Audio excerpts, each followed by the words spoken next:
terroristas armados toman un avión para hacer una declaración política.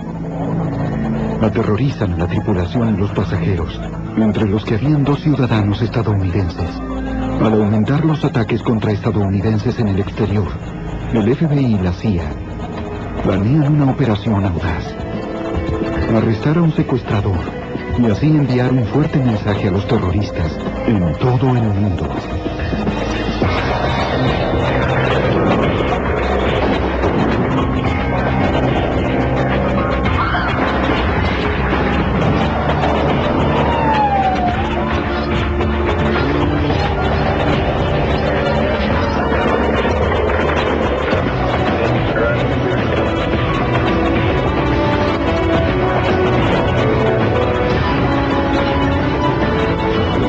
Los archivos del FBI. En los 80, Estados Unidos se enfrentó a un nuevo enemigo mortal en el exterior. Una red terrorista que apuntaba a intereses estadounidenses. Cientos de personas inocentes morían en bombardeos, ejecuciones y secuestros. Soy Jim Kallstrom, exdirector del FBI en Nueva York. A medida que la violencia aumentaba, el gobierno respondía con nuevas leyes. Leyes que le daban al FBI más poderes para perseguir a estos extremistas radicales. Este fue uno de los primeros casos del FBI en la guerra contra el terrorismo. Una guerra que comenzó mucho antes del 11 de septiembre. Operación Goldenrod. En este episodio se cambiaron algunos de los nombres. 11 de junio de 1985. 66 pasajeros, entre ellos un profesor universitario estadounidense y su hijo, embarcan en el vuelo 402 de Royal Jordanian desde Beirut, en Líbano, hacia Amán, en Jordania.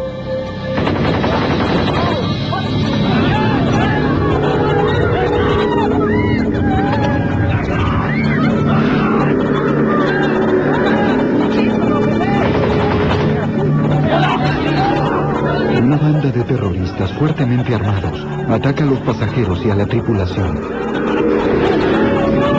Obligan a las azafatas a identificar a los policías aéreos encubiertos para impedirles que intervengan.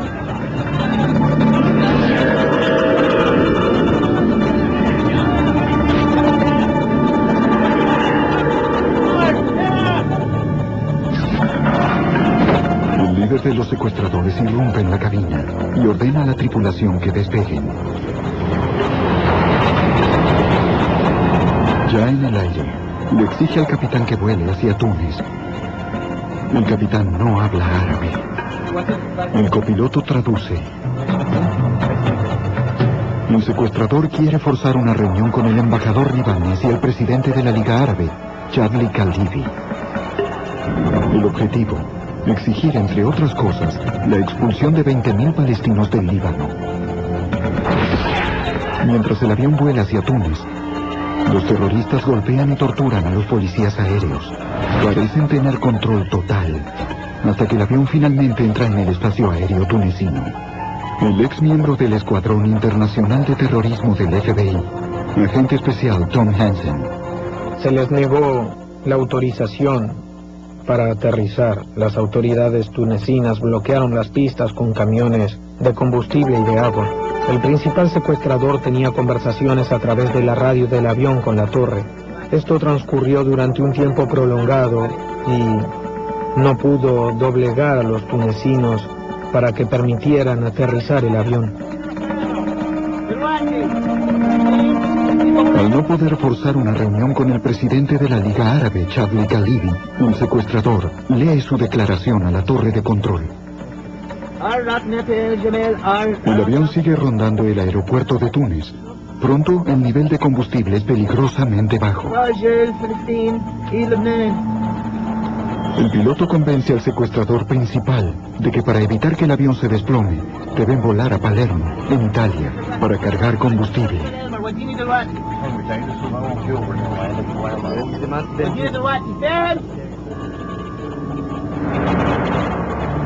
El vuelo 402 se acerca al aeropuerto italiano, pero el capitán no puede aterrizar. Las pistas también están bloqueadas.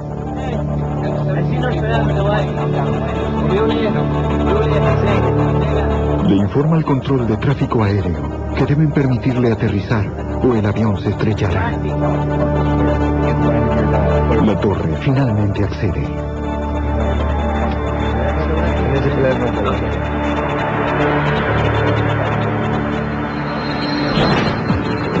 Una vez en tierra, los secuestradores exigen que se cargue combustible. Las autoridades del aeropuerto de Palermo se niegan. Los italianos ganan tiempo con un simple engaño. Le notificaron a la cabina que habían avisado a la Liga Árabe que estaban haciendo todo lo posible para que Chadli Clidi viajara de Túnez a Palermo para reunirse con los secuestradores y que creían que iban a lograrlo. El secuestrador sospecha. ¿Por qué viajaría Chadli Clidi a Palermo si se negó a encontrarse con ellos en el aeropuerto de Túnez? Después de una hora de esperar, el secuestrador le dice a la torre que arrojará 2 niños del avión si las autoridades del aeropuerto no envían un camión de combustible.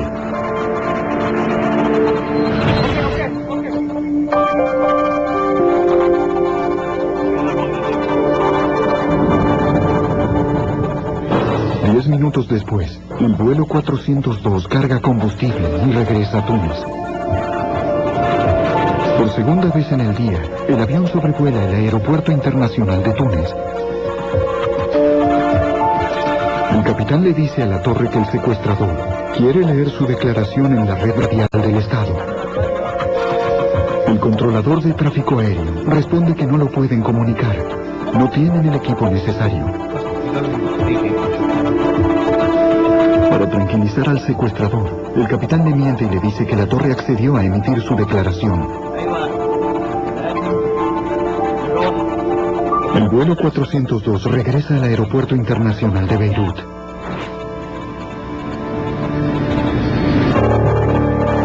Sube otro terrorista al avión. Ordena a unos niños y personas mayores que salgan.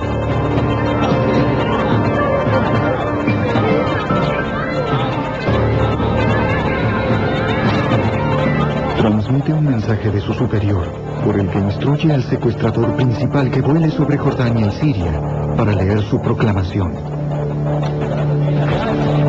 El avión vuelve a despegar. Pero después de pasar más de 24 horas en el aire, el secuestrador principal decide regresar. Sentía que la relación costo-beneficio no lo favorecía, de modo que el avión nunca fue a Jordania y nunca fue a Siria. El avión sobrevuela Líbano durante varias horas antes de aterrizar finalmente en Beirut.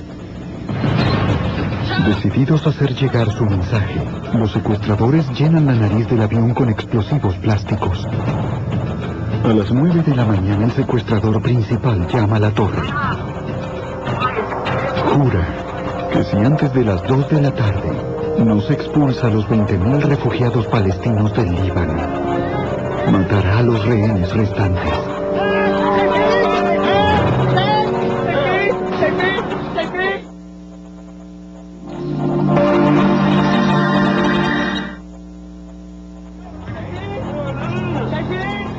En Beirut, hombres armados llenan la cabina de un avión secuestrado con explosivos. A bordo hay 66 pasajeros, incluidos 2 ciudadanos estadounidenses y 9 miembros de la tripulación. Los secuestradores le dicen a la torre que matarán a todos los rehenes si el gobierno no expulsa más de 20.000 palestinos del Líbano antes de las 2 de la tarde.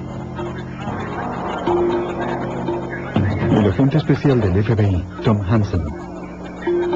Sin aviso les ordenaron a los pasajeros que salieran del avión y entraran al edificio de la terminal. Inexplicablemente, su pesadilla de 30 horas terminó. Los secuestradores colocan granadas de mano alrededor de la cabina. Con el avión vacío y ante la presencia de los medios de comunicación internacionales, los secuestradores envían una declaración más enfática.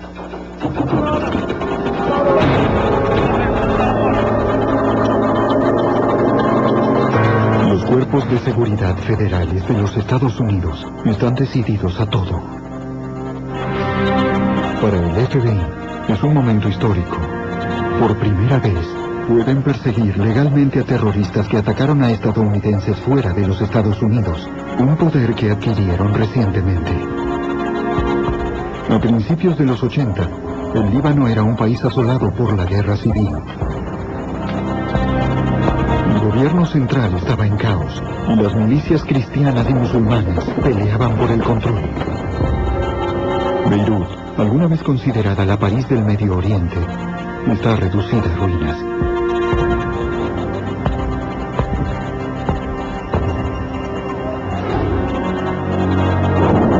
La situación se sigue deteriorando y finalmente los Marines se ven obligados a desplegarse en el Líbano como parte de una fuerza de paz multinacional. La violencia sigue aumentando. En octubre de 1983, un terrorista suicida hace detonar un camión lleno de explosivos en los cuarteles de los Marines en el aeropuerto internacional de Beirut. La explosión mata a 241 soldados estadounidenses.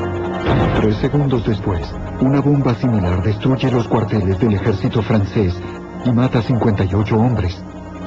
El ataque a los cuarteles de los Marines es la peor agresión a estadounidenses en el exterior.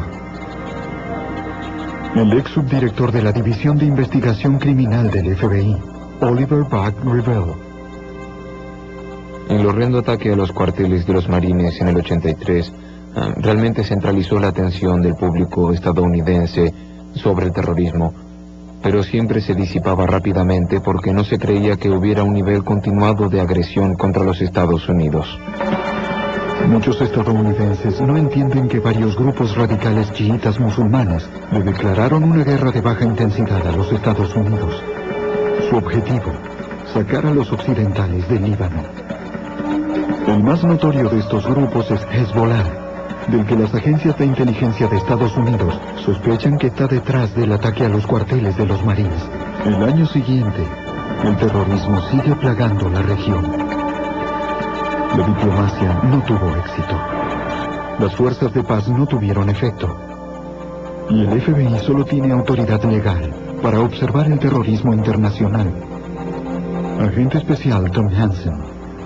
No teníamos jurisdicción real para operar en el exterior o para procesar a los que cometieran actos fuera de los límites de Estados Unidos. Para otorgar a las autoridades estadounidenses poderes internacionales más amplios, el Congreso promulga la Ley Integral contra el Delito de 1984. Esta nueva ley permite al FBI aplicar las leyes existentes de secuestro y piratería aérea en crímenes contra estadounidenses en el exterior. Desde ese momento, cualquier grupo terrorista que tomara un rehén estadounidense en cualquier parte del mundo, incluidos secuestros aéreos, pasaba a ser objeto de una investigación del FBI. El secuestro del vuelo de Royal Jordanian violaba por primera vez la ley antisecuestros que se había promulgado en 1984. Y eso causó que el FBI iniciara una investigación, aunque el avión nunca había estado en los Estados Unidos ni era de una aerolínea nacional. Había estadounidenses a bordo, eran rehenes, y por lo tanto la ley se había violado. Tom Hansen se convierte en el agente principal del caso. La investigación por el secuestro del Royal Jordanian 402 comenzó como un esfuerzo básico de inteligencia para reunir la mayor cantidad de información posible. El FBI sabe que los dos grupos terroristas más activos en Beirut son Hezbollah y la milicia Amal, otra facción chiita formada durante la guerra civil. Sospechan que la responsable Amal controlan la seguridad del aeropuerto de Beirut, lo que les da acceso al avión. También las declaraciones antipalestinas de los secuestradores son típicas del grupo. El ex subdirector ejecutivo del FBI, Buck Revell. Había una dicotomía entre el Hezbollah y Amal, porque Amal quería retirar a los palestinos del sur del Líbano y mandarlos de vuelta a Israel o a cualquier otra parte, mientras que Hezbollah apoyaba al movimiento palestino, en particular a la OLP. Ambos grupos se valen de medidas extremas para transmitir sus mensajes. 3 días después del secuestro del vuelo 402, 4 hombres del Hezbollah Secuestran el vuelo 847 de TWA en Atenas y obligan al piloto a volar hacia Beirut. Este era fundamentalmente un vuelo estadounidense. Había más de 140 pasajeros a bordo y muchos eran ciudadanos estadounidenses. El Hezbollah realizó una serie de exigencias junto con el secuestro de este avión, específicamente la liberación de ciertos prisioneros chiitas de Hezbollah y ciertos prisioneros palestinos, demandas sobre las cuales Estados Unidos no tenía control. Además, era contrario a la política de Estados Unidos hacer concesiones a los terroristas. Los secuestradores obligaron al jet de TWA a volar entre Beirut y Argel repetidas veces. En cada parada liberaban mujeres y niños. En Beirut, los terroristas deciden probar que sus exigencias son en serio. Matan al buzo de la Armada de los Estados Unidos, Robert Stethem. Lo ejecutaron a sangre fría. Lo tiraron en la pista, en el aeropuerto internacional de Beirut, lo que por supuesto nos enfureció e hizo que nos planteáramos que esto no podía durar. Iríamos tras esta gente sin importar cuánto nos llevara. Quedan 39 rehenes, todos estadounidenses. Los secuestradores los sacan del avión y los llevan a varios lugares alrededor de Beirut. El presidente Ronald Reagan reacciona. Terroristas, sépanlo. Pelearemos contra ustedes en Líbano o en cualquier parte. Pelearemos contra sus ataques contra ciudadanos y propiedades estadounidenses. Las autoridades consideran posibles estrategias diplomáticas. Había reuniones en la Casa Blanca continuamente. Tratábamos de encontrar una base para lograr la liberación de los rehenes. Estas fueron probablemente las circunstancias más estresantes durante mis 12 años a cargo del programa de terrorismo. Estábamos utilizando todos los medios de inteligencia disponibles, los recursos de la CIA, los medios técnicos y la inteligencia de los servicios aliados a través de canales diplomáticos. Era un esfuerzo total por obtener toda la información posible sobre quién tenía los rehenes, dónde los tenían y en qué condiciones, y por supuesto cualquier información que nos permitiera localizar y tal vez rescatar a los rehenes. Mientras las agencias estadounidenses reúnen información de inteligencia, las vidas de 39 estadounidenses penden de un hilo. Junio de 1985. Terroristas de Hezbollah secuestran el vuelo 847 de TWA en Atenas y obligan al piloto a volar al Líbano. Toman como rehenes a 39 pasajeros, diseminados por todo Beirut. El Departamento de Estado de los Estados Unidos aplica presión diplomática tratando de asegurar la liberación de los rehenes. El ex subdirector ejecutivo del FBI, Buck Revel. Estábamos presionando a los sirios, al gobierno libanés existente también. Utilizábamos sustitutos como Egipto y Jordania, y realmente era un esfuerzo total por usar a todos y cada uno de los que pudieran tener alguna capacidad de presión sobre Hezbollah para que libere a la gente. Finalmente, el presidente Hafez al-Assad de Siria se ofrece a negociar con los captores y los convence de liberar a los 39 rehenes. El presidente Ronald Reagan expresa la sensación de alivio de toda la nación. Los 39 estadounidenses tomados como rehenes durante 17 días por terroristas en Líbano están libres y a salvo yendo a Frankfurt, Alemania. Pronto regresarán a sus hogares. Este es un momento de alegría para ellos, para sus seres queridos y para la nación. Con los rehenes a salvo, las autoridades de los Estados Unidos se concentran en los secuestradores. Los agentes del FBI piden información a los rehenes del vuelo 847 de TWA y el agente especial Tom Hansen. Se les mostraron fotos de sospechosos de secuestros anteriores a muchos de los pasajeros para determinar si alguno de estos individuos estuvo involucrado en el incidente de TWA. Muchos de los pasajeros identificaron la foto que teníamos del principal secuestrador del avión del Royal Jordanian. Hansen ahora sabe que el principal secuestrador del vuelo 402 del Royal Jordanian, miembro de la milicia Amal, vigilaba rehenes del secuestro de TWA.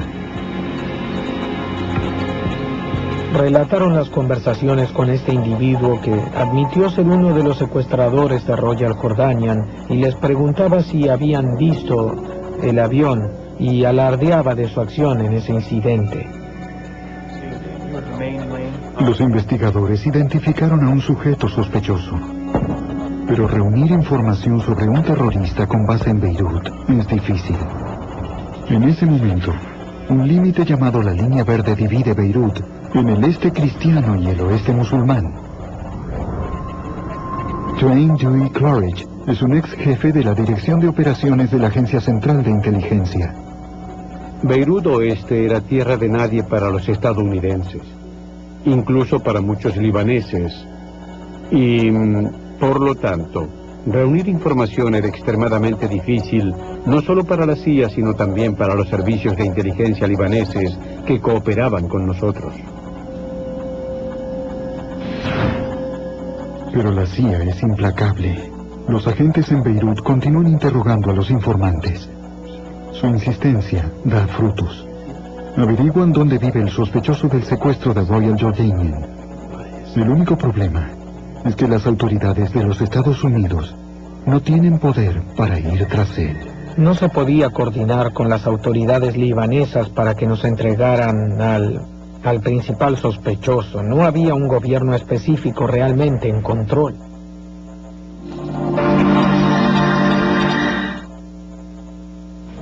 En enero de 1986, el equipo operativo crea el subgrupo de operaciones, o SGO.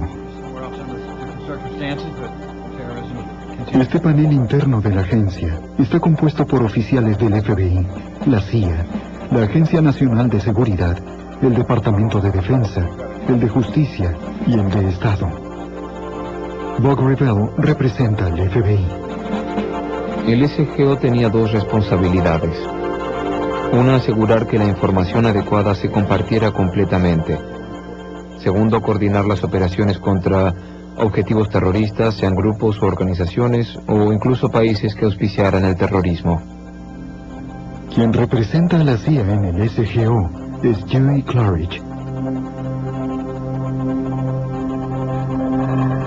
Aún antes de la creación del SGO, Clarridge había hecho recomendaciones para mejorar las operaciones de contraterrorismo de la CIA. Teníamos que hacer algo muy distinto porque el terrorismo es un fenómeno transnacional. Lo que quiero decir es que una operación puede planearla un grupo en Siria, pero llevarla a cabo en Roma. Pero el gobierno de Estados Unidos, como cualquier gobierno, está organizado sobre líneas geográficas, no importa de qué agencia estemos hablando. Y eso impide perseguir a los terroristas. Para manejar eso, había que crear un centro que operara más allá de los límites nacionales o más allá de los límites de la CIA. La solución, al menos para la CIA, era crear el Centro de Contraterrorismo para atacar el problema transnacional, tanto en términos geográficos como burocráticos. El CCT une a los agentes de cada una de las divisiones de la agencia y les permite hacer un archivo común de datos. Dewey Clarridge es designado jefe del centro. Fue revolucionario. Nunca antes la CIA había organizado nada traspasando los límites geográficos o burocrático-geográficos. Jamás. Ahora Estados Unidos está en posición de tomar acciones contra la amenaza del terrorismo, y el SGO está en el centro de ese esfuerzo. Estábamos buscando un blanco que cumpliera varios de nuestros propósitos. Uno, queríamos demostrarles a los terroristas de Medio Oriente que teníamos la voluntad y la capacidad de perseguirlos en cualquier momento y lugar. Segundo, teníamos el deseo de demostrar la eficacia de la nueva ley en los tribunales. Estábamos buscando oportunidades para actuar, esencialmente para demostrar que Estados Unidos no iba a ser un mero espectador. Encararíamos activamente estos problemas. Los miembros del SGO revisan la información de varios terroristas buscados incluidos los secuestradores del vuelo 402 de Royal Jordanian y el vuelo 847 de TWA. El problema es que ninguno de los blancos potenciales es accesible. Por ahora, todo lo que pueden hacer la CIA y el FBI es reunir información sobre los terroristas buscados y trabajar para conseguir cargos en su contra. El agente especial Tom Hansen. Como en la mayoría de las investigaciones, tiene que haber un elemento de suerte, y el nuestro llegó en junio de 1987. La SGO descubre que la agencia antidroga ya tiene un informante libanés trabajando en las afueras de Chipre. Por sus asociaciones, creen que pueden ayudarlos a localizar a los terroristas buscados. Al interrogarlo, un agente de la CIA descubre que el informante conoce al secuestrador del vuelo 402 de Royal Jordanian. Las autoridades de los Estados Unidos finalmente podrían tener los medios para capturarlo. El agente especial del FBI, Tom Hansen, no solo conocía al principal secuestrador, sino que habían compartido una amistad y una asociación durante aproximadamente 4 años. De hecho, dijo que pensaba que podía lograr que esta persona viajara fuera del Líbano para visitarlo en otro país. Y esto nos daba algo que no habíamos tenido en el pasado, y era la posibilidad de acceso. El ex jefe del Centro de Contraterrorismo de la CIA y miembro del SGO, Dewey Clarridge. Al atraparlo, traerlo a los Estados Unidos y llevarlo a juicio, les haríamos saber a los terroristas que habíamos cambiado nuestro método de operación y estábamos a la ofensiva. El informante colabora, pero tiene algunas preocupaciones. El ex subdirector ejecutivo del FBI, Bob Revell, quería una recompensa importante y el traslado de él y su familia a los Estados Unidos bajo el programa de protección de testigos. En las negociaciones internas de la agencia, nos pareció que era un pedido razonable. Sin duda él y la familia estarían en peligro si se quedaban en Líbano. Así que conseguimos la autorización para traerlos. En Chipre, el informante le dice al agente de la CIA que el secuestrador abandonó la milicia Amal. El secuestrador había entrado en el negocio de las drogas en Europa y otras partes del Mediterráneo. Así que estaba involucrado de alguna manera en el transporte y venta de narcóticos. Nos contó que el principal secuestrador estaba interesado en hacer transacciones de drogas y que había estado involucrado en el pasado en ciertas operaciones con drogas, y que él creía que podría tentarle la idea de salir del Líbano e ir a Chipre o a otro lugar donde podría ser arrestado por nuestros cargos. El SGO ahora cree que el secuestrador de Royal Jordanian está al alcance. Con la colaboración del informante, la CIA coloca aparatos de escucha en su casa para grabar sus conversaciones con el secuestrador.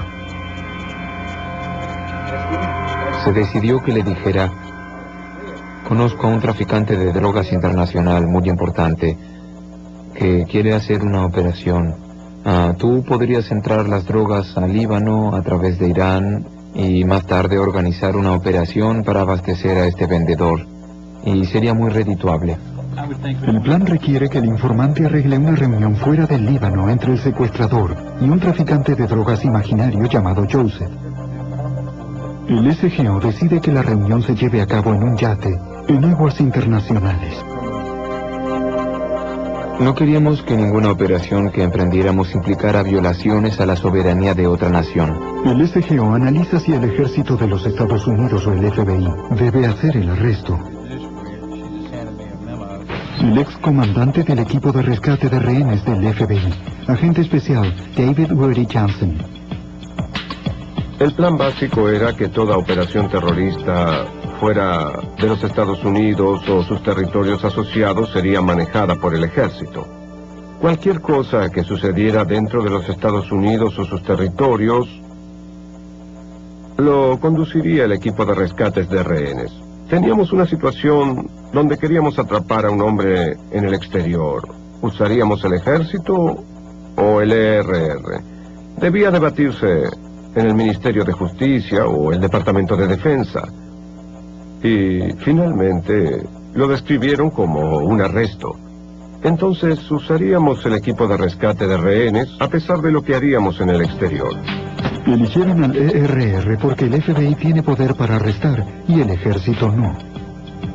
Los miembros del ERR son oficiales para el cumplimiento de la ley, entrenados para rescates de rehenes y para atestiguar en una corte de los Estados Unidos. La idea era intentar atraparlo vivo, traerlo aquí y procesarlo.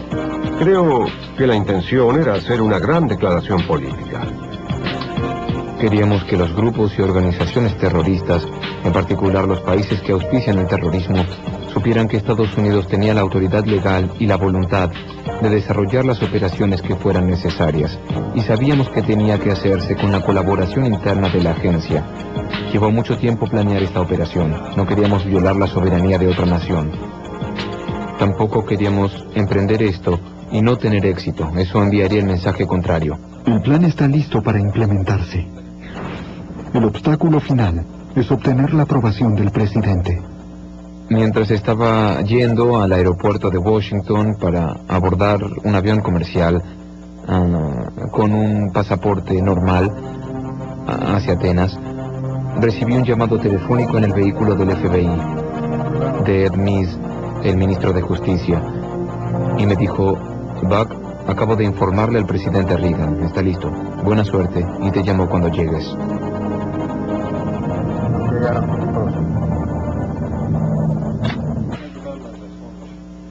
Antes de lanzar la misión, el FBI consolida el caso.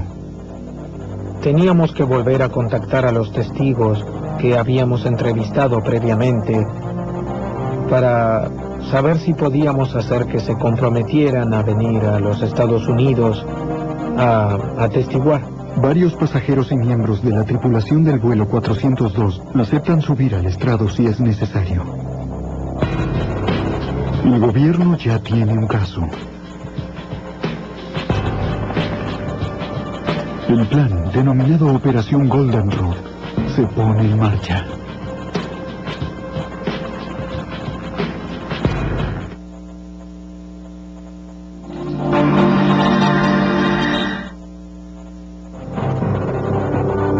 Septiembre de 1987, la Operación Goldenrod es un hecho. El FBI, la CIA y la Armada estadounidense despliegan recursos para arrestar al secuestrador del avión de Royal Jordanian.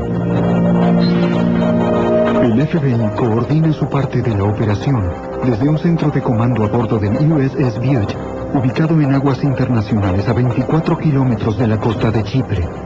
El agente especial Woody Johnson es el comandante del equipo de rescate de rehenes del FBI. Se dijo a la tripulación que estaban esperando que viniera el apoyo técnico al barco para ayudarlos a corregir algunos problemas. Llegamos con estuches de armas y otras cosas. Teníamos agentes muy grandes que no parecían técnicos normales. Y esas no parecían cajas de instrumentos técnicos normales. Recuerdo que uno de los marineros jóvenes dijo mientras pasábamos: sí, técnicos, seguro.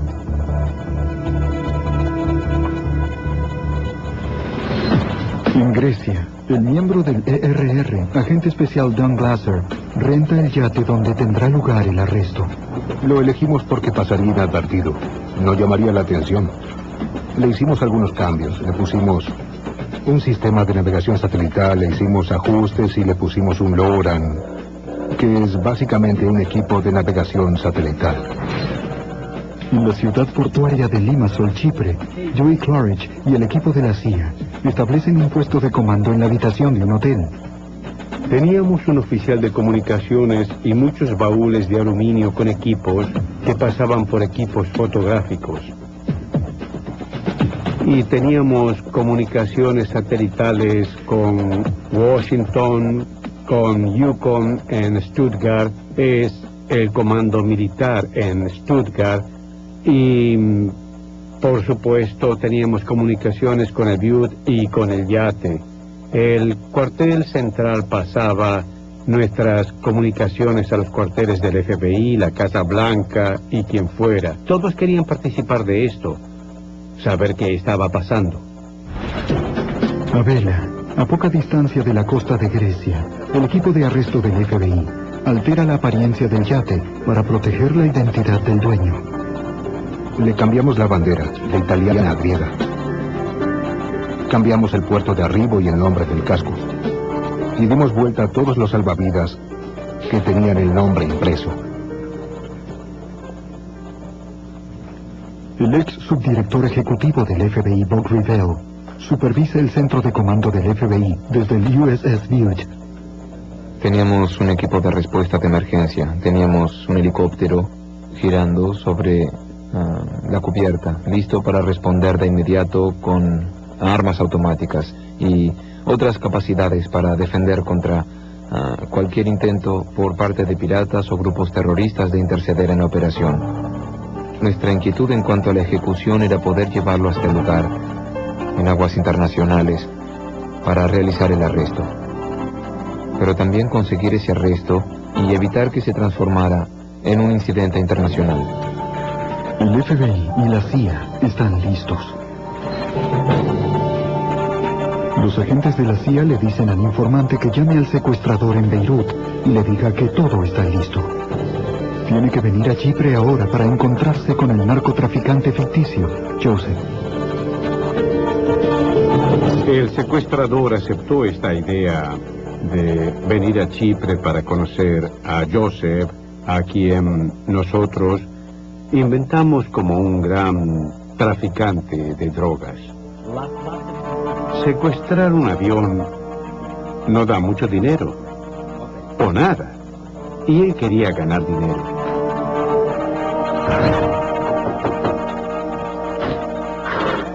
El secuestrador llega a la casa del informante, donde se quedará hasta que comience la operación. Nos aseguramos de que no solo derrochara dinero generosamente al traer al secuestrador a Chipre, sino que también le mostrara una maleta llena de dinero que ciertamente impresionó al secuestrador. Logró que el secuestrador dijera en la cinta que, en efecto, era el principal secuestrador del avión Jordán. Esto es algo que el Departamento de Justicia necesitaba. La buena noticia era que el blanco, el secuestrador, estaba en Chipre a tiempo. Pero la mala noticia era que nos habíamos enterado que la policía chipriota lo estaba buscando, porque de alguna manera había aparecido en una lista de indeseables. Los agentes no pueden permitir que la policía local arreste al secuestrador en medio de la operación.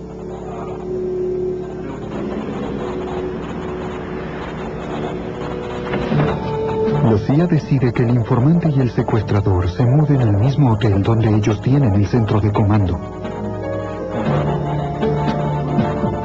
Me pareció que podíamos llevarlos porque era fin de semana. Y era poco probable que la policía se pusiera a buscar a este hombre en un nuevo hotel de clase alta.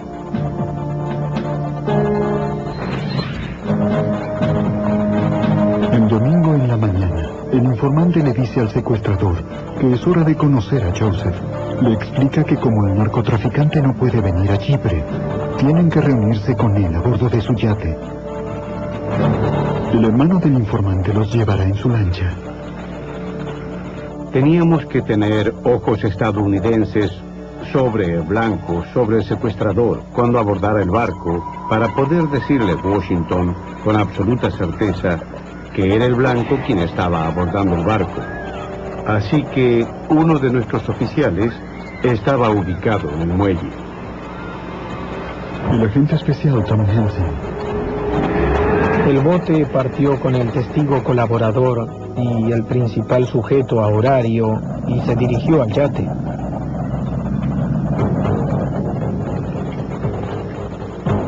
Copy that. They're away.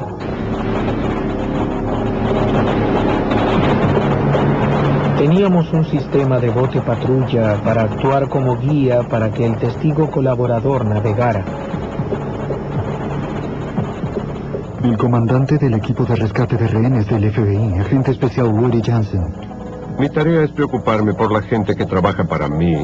Y lo inquietante es que esto fuera una traición. ¿Nos habían tendido una trampa? El sospechoso sigue adelante, pero están sentados en un barco en algún lugar esperándonos. Nos atacarán en el yate y terminaremos peleando en el agua.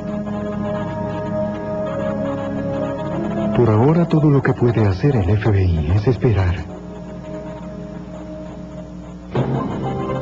Los agentes encubiertos del FBI esperan la llegada del secuestrador del vuelo de Royal Jordanian en aguas internacionales, a 24 kilómetros de la costa de Chipre.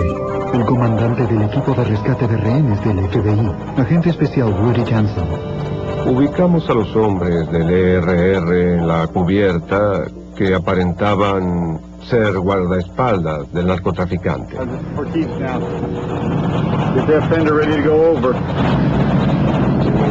También en la cubierta hay dos agentes femeninas del FBI para actuar como distracción y hacer que el secuestrador se sienta cómodo. El resto estaba oculto, bajo cubierta, con un francotirador en la cabina, por si aparecía alguien que no esperábamos. Si de pronto esos hombres saltaban y tenían armas y comenzaban a disparar, podíamos defendernos. Agente especial Don Glasser. Todo parecía normal en nuestro barco. Las agentes femeninas los saludaban, invitándolos a subir a bordo. Yo continuamente pensaba, esto parece fácil. ¿Realmente nos habrán tendido una trampa?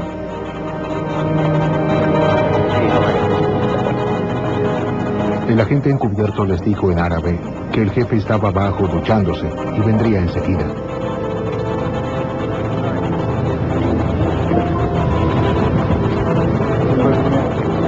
Le dijimos, el dueño pide que revisemos si tienen armas. Solo llevará un segundo. Le pedimos disculpas, pero así es el negocio. Y no se resistió. Así que el otro agente los palpó de armas y no le encontró absolutamente nada.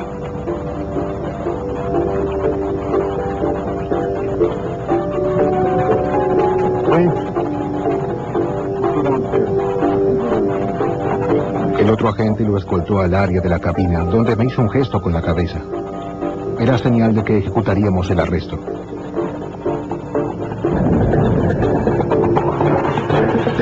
Los agentes del ERR salieron de la cabina. Estaba muy sorprendido. Estaba aterrorizado. Muy aterrorizado. No se resistió. Lo esposamos y llamamos al barco.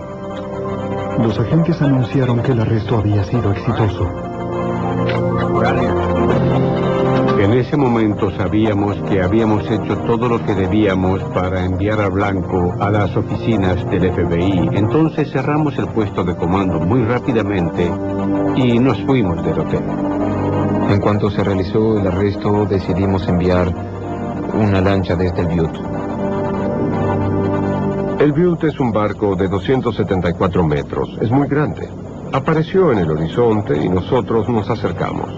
El capitán puso música patriótica en los altavoces. Escuchaba.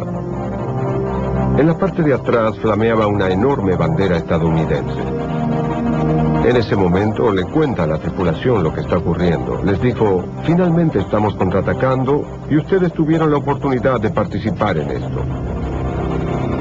Hubo algo que me estremeció y me anudó la garganta. Fue cuando subimos a cubierta. Había tal vez 200 o 300 miembros de la tripulación gritando y aplaudiendo. Y fue una experiencia emocionante. El Butte inmediatamente fue hacia el oeste en el Mediterráneo para unirse al portaaviones USS Saratoga. Los agentes interrogan al secuestrador a bordo del Butte. La información provista por los terroristas fue muy útil para la comunidad de inteligencia de Estados Unidos y para obtener una apreciación y un entendimiento global de la dinámica de las circunstancias en el sur del Líbano, la relación entre Amal, Hezbollah y el gobierno libanés, y también la participación de Siria e Irán en esa área. Lo transportamos al Saratoga a bordo de un helicóptero militar.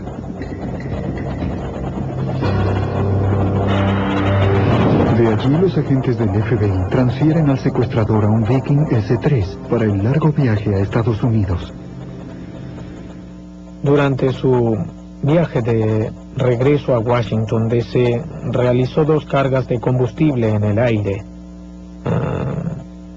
Para cuando el vuelo terminó, había sido el vuelo continuo más largo desde la cubierta de un portaaviones estadounidense que hubiera realizado el ejército. Después de un vuelo de 13 horas, el S-3 aterriza en la base de la Fuerza Aérea Andrews en Maryland. El secuestrador del vuelo 402 es llevado inmediatamente a Washington, D.C. para comparecer ante el juez. En 1989, el secuestrador es juzgado, condenado y sentenciado a 30 años de prisión por conspiración, piratería y toma de rehenes. Su arresto y procesamiento fue la primera instancia en que la ley estadounidense arrestó a un individuo en el exterior, lo trajo a los Estados Unidos y lo procesó en una corte federal por un delito en el que ni él, ni la víctima, ni el acto o la circunstancia tocaron el territorio estadounidense. Lo que esperábamos era que al llevar a cabo una acción tan audaz, les enviáramos a los terroristas una señal muy fuerte de que el juego había cambiado, que ya no seríamos esencialmente pasivos, sino que iríamos en su persecución por todo el mundo si era necesario. La operación Golden Rod fue el primer éxito de su clase en la nueva guerra del gobierno de Estados Unidos contra el terrorismo.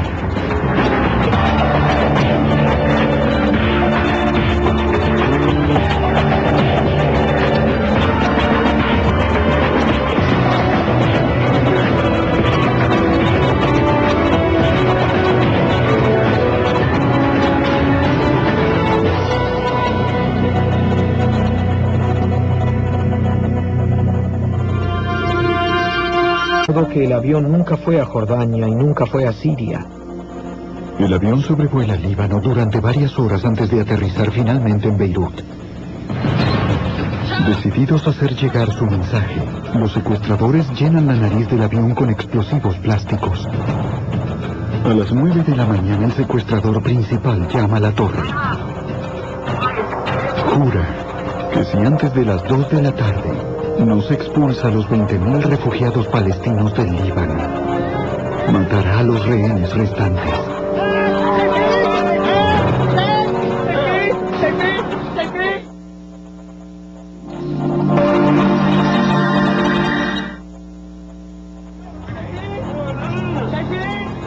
En Beirut, hombres armados llenan la cabina de un avión secuestrado con explosivos. A bordo hay 66 pasajeros, incluidos 2 ciudadanos estadounidenses y 9 miembros de la tripulación. Los secuestradores le dicen a la torre que matarán a todos los rehenes si el gobierno no expulsa más de 20.000 palestinos del Líbano antes de las 2 de la tarde. El agente especial del FBI, Tom Hansen. Sin aviso les ordenaron a los pasajeros que salieran del avión y entraran al edificio de la terminal. Inexplicablemente, su pesadilla de 30 horas terminó. Los secuestradores colocan granadas de mano alrededor de la cabina. Con el avión vacío y ante la presencia de los medios de comunicación internacionales, los secuestradores envían una declaración más enfática.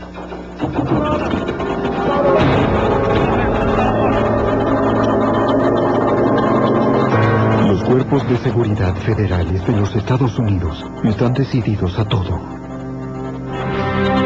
Para el FBI es un momento histórico.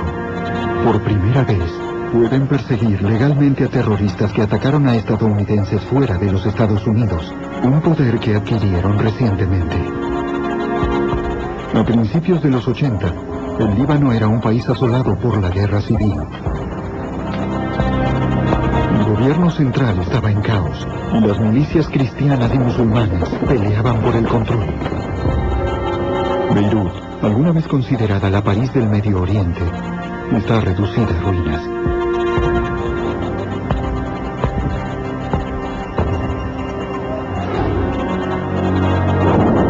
La situación se sigue deteriorando y finalmente los marines se ven obligados a desplegarse en el Líbano como parte de una fuerza de paz multinacional.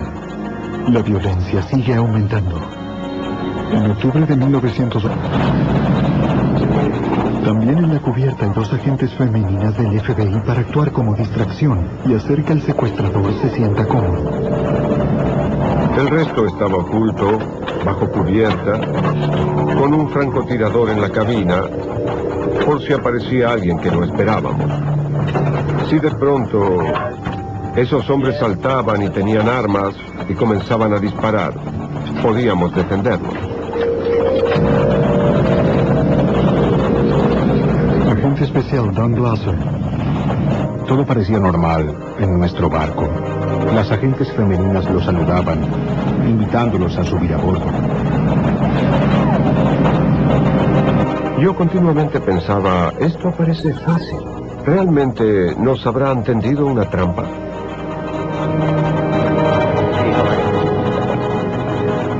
El agente encubierto les dijo en árabe que el jefe estaba abajo duchándose y vendría enseguida.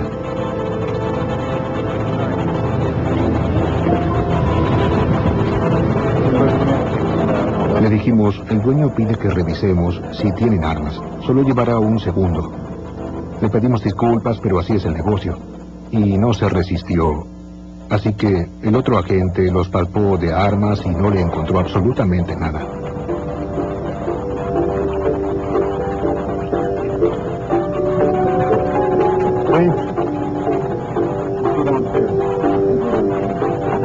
El otro agente lo escoltó al área de la cabina, donde me hizo un gesto con la cabeza. Era señal de que ejecutaríamos el arresto.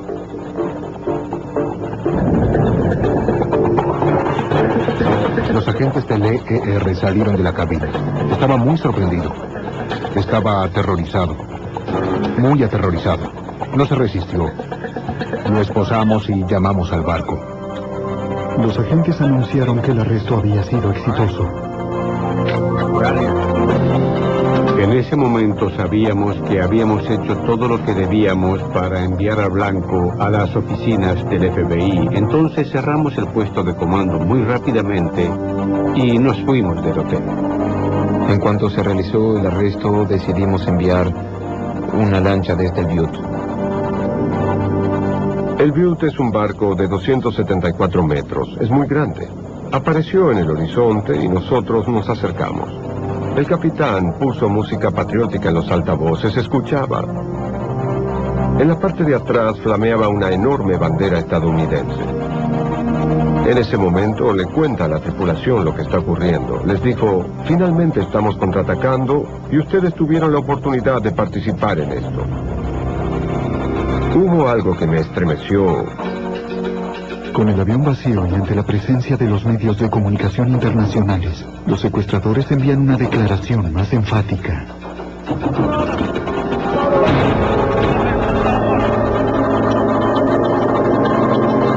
Los cuerpos de seguridad federales de los Estados Unidos están decididos a todo. Para el FBI es un momento histórico. Por primera vez, pueden perseguir legalmente a terroristas que atacaron a estadounidenses fuera de los Estados Unidos, un poder que adquirieron recientemente. A principios de los 80, el Líbano era un país asolado por la guerra civil. El gobierno central estaba en caos y las milicias cristianas y musulmanes peleaban por el control. Beirut, alguna vez considerada la París del Medio Oriente, está reducida a ruinas.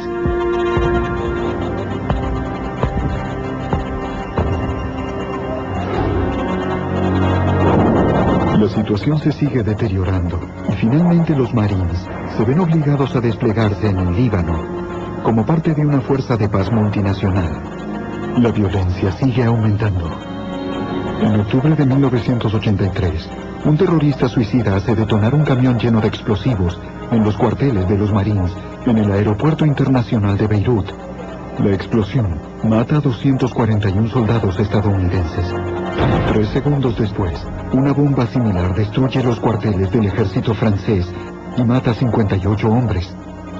El ataque a los cuarteles de los Marines es la peor agresión a estadounidenses en el exterior.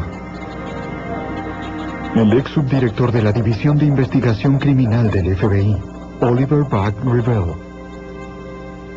El horrendo ataque a los cuarteles de los Marines en el 83 realmente centralizó la atención del público estadounidense sobre el terrorismo, pero siempre se disipaba rápidamente porque no se creía que hubiera un nivel continuado de agresión contra los Estados Unidos. Muchos estadounidenses no entienden que varios grupos radicales chiitas musulmanes le declararon una guerra de baja intensidad a los Estados Unidos. Su objetivo, sacar a los occidentales del Líbano. El más notorio de estos grupos es Hezbollah, del que las agencias de inteligencia de Estados Unidos sospechan que está detrás del ataque a los cuarteles de los Marines. El año siguiente, el terrorismo sigue plagando la región. La diplomacia no tuvo éxito. Las fuerzas de paz no tuvieron efecto. Y el FBI solo tiene autoridad legal para observar el terrorismo internacional. Agente especial Tom Hansen. No teníamos jurisdicción real para operar en el exterior. Logró que el secuestrador dijera en la cinta que, en efecto, era el principal secuestrador del avión Jordán. Esto es algo que el Departamento de Justicia necesitaba. La buena noticia era que el blanco, el secuestrador, estaba en Chipre a tiempo. Pero la mala noticia era que nos habíamos enterado que la policía chipriota lo estaba buscando, porque de alguna manera había aparecido en una lista de indeseables. Los agentes no pueden permitir que la policía local arreste al secuestrador en medio de la operación.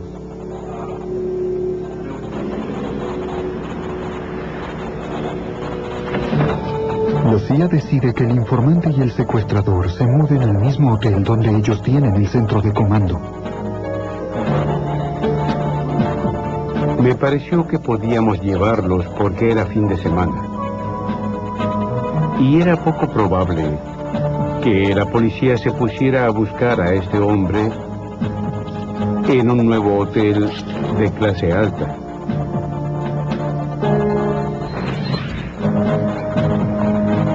El domingo en la mañana, el informante le dice al secuestrador que es hora de conocer a Joseph. Le explica que como el narcotraficante no puede venir a Chipre, tienen que reunirse con él a bordo de su yate. El hermano del informante los llevará en su lancha. Teníamos que tener ojos estadounidenses sobre el blanco, sobre el secuestrador, cuando abordara el barco, para poder decirle a Washington con absoluta certeza que era el blanco quien estaba abordando el barco. Así que uno de nuestros oficiales estaba ubicado en el muelle. El agente especial Tom Hansen. El bote partió con el testigo colaborador y el principal sujeto a horario y se dirigió al yate.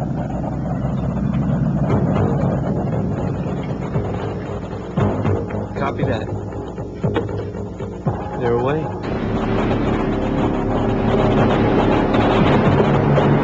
Teníamos un sistema de bote patrulla para actuar como guía para que el testigo colaborador navegara. El comandante del equipo de rescate de rehenes del FBI, agente especial Woody Jansen. Mi tarea es preocuparme por la gente que trabaja para mí.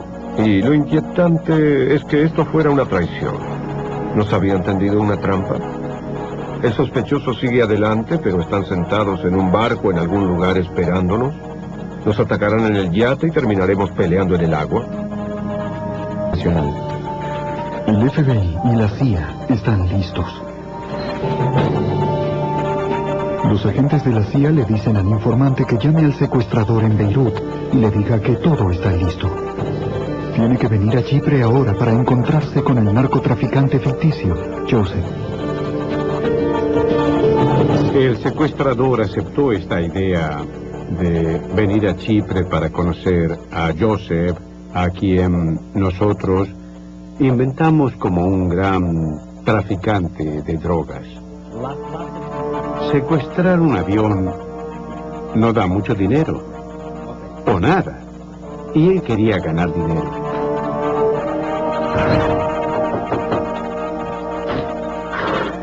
El secuestrador llega a la casa del informante, donde se quedará hasta que comience la operación. Nos aseguramos de que no solo derrochara dinero generosamente al traer al secuestrador a Chipre, sino que también le mostrara una maleta llena de dinero que ciertamente impresionó al secuestrador. Logró que el secuestrador dijera en la cinta que, en efecto, era el principal secuestrador del avión Jordano. Esto es algo que el Departamento de Justicia necesitaba. La buena noticia era que el blanco, el secuestrador, estaba en Chipre a tiempo. Pero la mala noticia era que nos habíamos enterado que la policía chipriota lo estaba buscando, porque de alguna manera había aparecido en una lista de indeseables. Los agentes no pueden permitir que la policía local arreste al secuestrador en medio de la operación.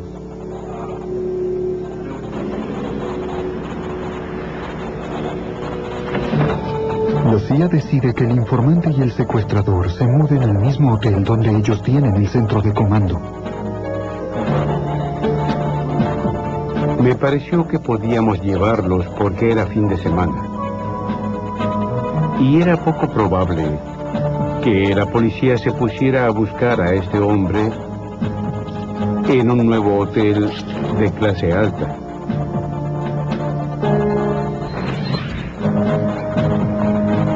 El domingo en la mañana, el informante le dice al secuestrador que es hora de conocer a Joseph. Le explica que como el narcotraficante no puede venir a Chipre, tienen que reunirse con él a bordo de su yate. El hermano del informante los llevará en su lancha. Teníamos que tener ojos estadounidenses sobre el blanco, sobre el secuestrador, cuando abordara el barco para poder de operación, y estábamos a la ofensiva. El informante colabora, pero tiene algunas preocupaciones. El ex subdirector ejecutivo del FBI, Bob Revell, quería una recompensa importante y el traslado de él y su familia a los Estados Unidos bajo el programa de protección de testigos. En las negociaciones internas de la agencia, nos pareció que era un pedido razonable. Sin duda él y la familia estarían en peligro si se quedaban en Líbano. Así que conseguimos la autorización para traerlos. En Chipre, el informante le dice al agente de la CIA que el secuestrador abandonó la milicia Amal. El secuestrador había entrado en el negocio de las drogas en Europa y otras partes del Mediterráneo. Así que estaba involucrado de alguna manera en el transporte y venta de narcóticos. Nos contó que el principal secuestrador estaba interesado en hacer transacciones de drogas y que había estado involucrado en el pasado en ciertas operaciones con drogas y que él creía que podría tentarle la idea de salir del Líbano e ir a Chipre o a otro lugar donde podría ser arrestado por nuestros cargos. El SGO ahora cree que el secuestrador de Royal Jordanian está al alcance. Con la colaboración del informante, la CIA coloca aparatos de escucha en su casa para grabar sus conversaciones con el secuestrador. Se decidió que le dijera: conozco a un traficante de drogas internacional muy importante que quiere hacer una operación. Tú podrías entrar las drogas al Líbano a través de Irán y más tarde organizar una operación para abastecer a este vendedor. Y sería muy redituable. El plan requiere que el informante arregle una reunión fuera del Líbano entre el secuestrador y un traficante de drogas imaginario llamado Joseph. El SGO decide que la reunión se lleve a cabo en un yate en aguas internacionales. No queríamos que ninguna operación que emprendiéramos implicara violaciones a la soberanía de otra nación. El SGO analiza si el ejército de los Estados Unidos o el FBI debe hacer el arresto. El excomandante del equipo de rescate de rehenes del FBI, agente especial David Woody Johnson. El plan básico era que toda operación terrorista fuera de los Estados Unidos o sus territorios asociados sería manejada por el ejército. Cualquier cosa que sucediera dentro de los Estados Unidos o sus territorios lo conduciría el equipo de rescates de rehenes. Teníamos una situación donde queríamos atrapar a un... Comentaba, el gobierno respondía con nuevas leyes. Leyes que le daban al FBI más poderes para perseguir a estos extremistas radicales. Este fue uno de los primeros casos del FBI en la guerra contra el terrorismo. Una guerra que comenzó mucho antes del 11 de septiembre. Operación Goldenrod. En este episodio se cambiaron algunos de los nombres. 11 de junio de 1985. 66 pasajeros, entre ellos un profesor universitario estadounidense y su hijo, embarcan en el vuelo 402 de Royal Jordanian desde Beirut, en Líbano, hacia Amán, en Jordania.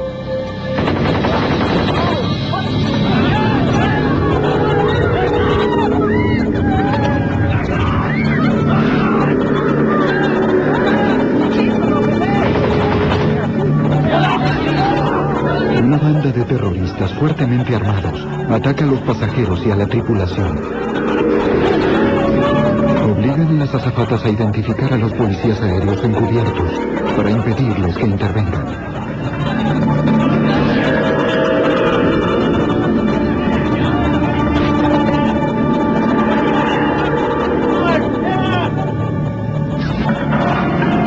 El líder de los secuestradores irrumpe en la cabina y ordena a la tripulación que despeguen.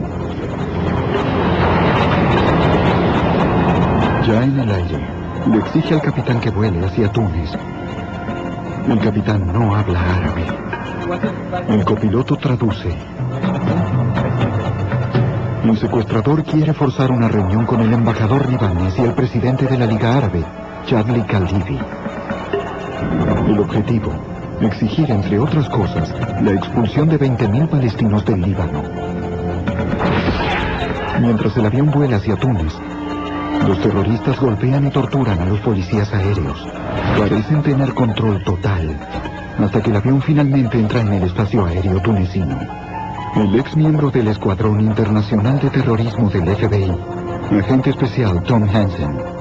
Se les negó la autorización para aterrizar. Las autoridades tunecinas bloquearon las pistas con camiones de combustible y de agua. El principal secuestrador tenía conversaciones a través de la radio del avión con la torre.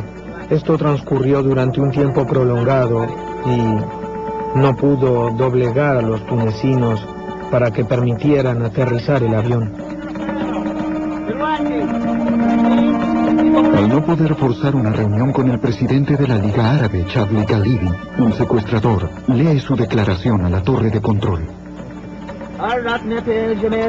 El avión sigue rondando el aeropuerto de Túnez. Pronto el nivel de combustible es desde el Líbano. Matará a los rehenes restantes.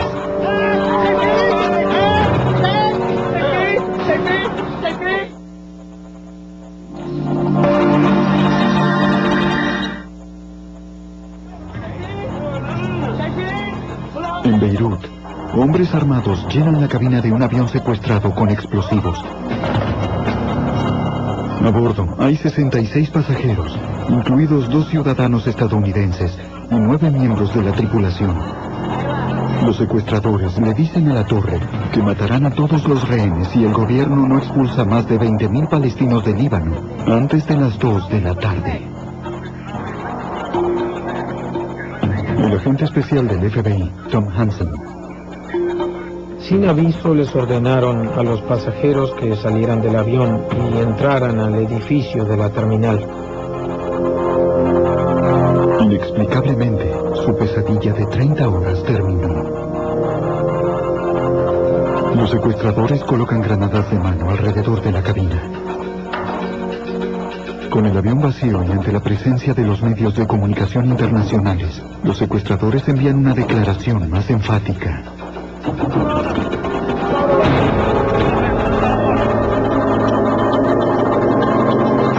Los cuerpos de seguridad federales de los Estados Unidos están decididos a todo.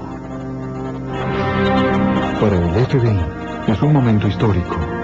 Por primera vez, pueden perseguir legalmente a terroristas que atacaron a estadounidenses fuera de los Estados Unidos, un poder que adquirieron recientemente.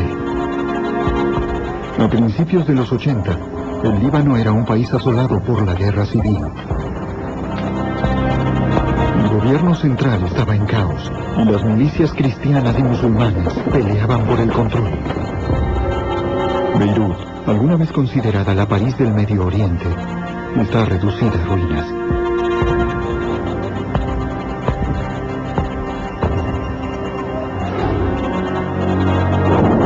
La situación se sigue deteriorando y finalmente los Marines se ven obligados a desplegarse en el Líbano como parte de una fuerza de paz multinacional.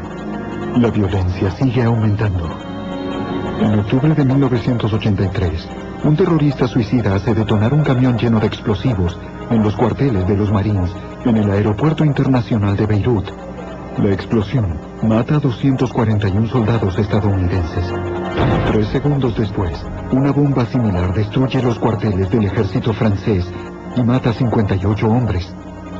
El ataque a los cuarteles de los Marines es la peor agresión a estadounidenses en el exterior. El ex subdirector de la división, 36 pasajeros, entre ellos un profesor universitario estadounidense y su hijo, embarcan en el vuelo 402 de Royal Jordanian desde Beirut, en Líbano, hacia Amán, en Jordania.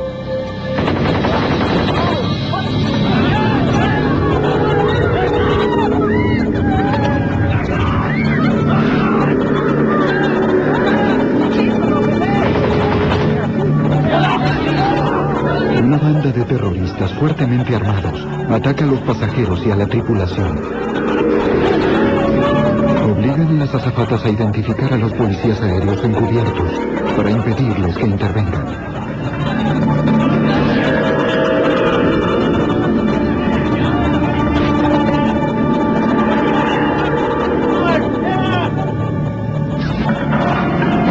El líder de los secuestradores irrumpe en la cabina y ordena a la tripulación que despeguen.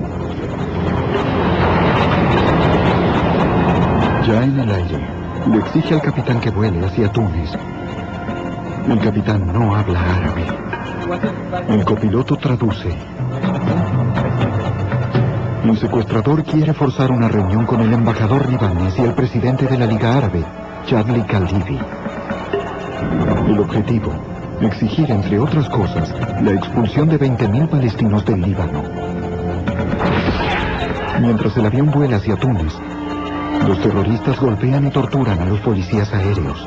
Parecen tener control total, hasta que el avión finalmente entra en el espacio aéreo tunecino. El ex miembro del Escuadrón Internacional de Terrorismo del FBI, agente especial Tom Hansen. Se les negó la autorización para aterrizar. Las autoridades tunecinas bloquearon las pistas con camiones de combustible y de agua. El principal secuestrador tenía conversaciones a través de la radio del avión con la torre. Esto transcurrió durante un tiempo prolongado y no pudo doblegar a los tunecinos para que permitieran aterrizar el avión. Al no poder forzar una reunión con el presidente de la Liga Árabe, Chadli Khaldivi, el secuestrador lee su declaración a la torre de control. El avión sigue rondando el aeropuerto de Túnez. Pronto, el nivel de combustible es peligrosamente bajo. El piloto convence al secuestrador principal de que para evitar que el avión se desplome, deben volar a Palermo, en Italia, para cargar combustible.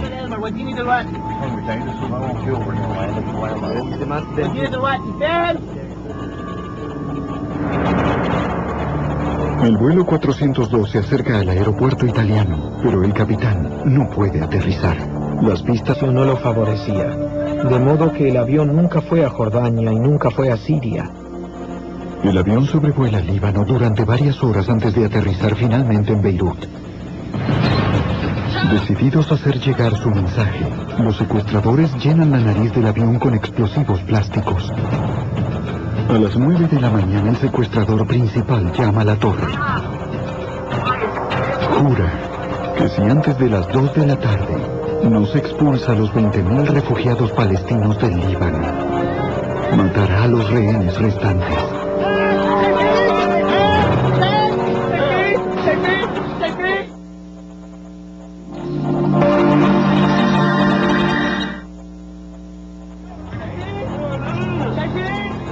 En Beirut, hombres armados llenan la cabina de un avión secuestrado con explosivos. A bordo hay 66 pasajeros, incluidos 2 ciudadanos estadounidenses y 9 miembros de la tripulación. Los secuestradores le dicen a la torre que matarán a todos los rehenes si el gobierno no expulsa más de 20.000 palestinos del Líbano antes de las 2 de la tarde. El agente especial del FBI, Tom Hansen. Sin aviso les ordenaron a los pasajeros que salieran del avión y entraran al edificio de la terminal.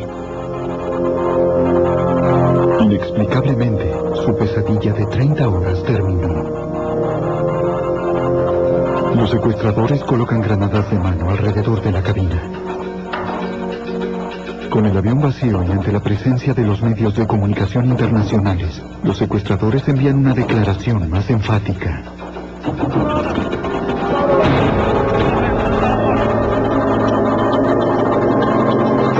Los cuerpos de seguridad federales de los Estados Unidos están decididos a todo.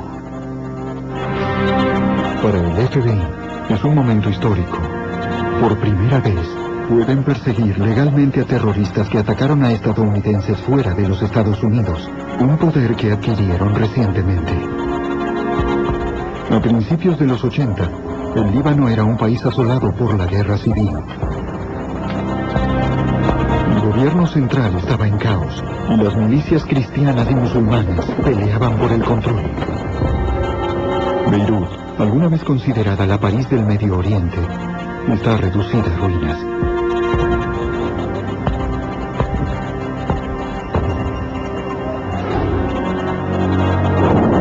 La situación se sigue deteriorando y finalmente los Marines se ven obligados a desplegarse en el Líbano como parte de una fuerza de paz multinacional.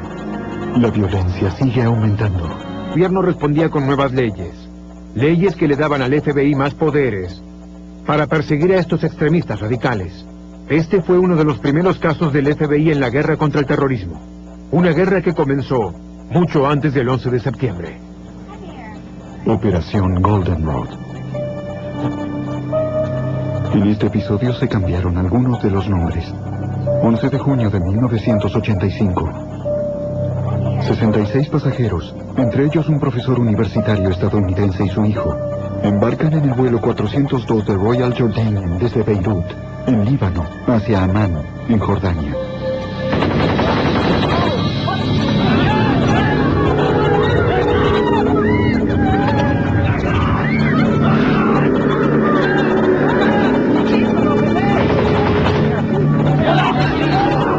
Una banda de terroristas fuertemente armados ataca a los pasajeros y a la tripulación. Obligan a las azafatas a identificar a los policías aéreos encubiertos para impedirles que intervengan.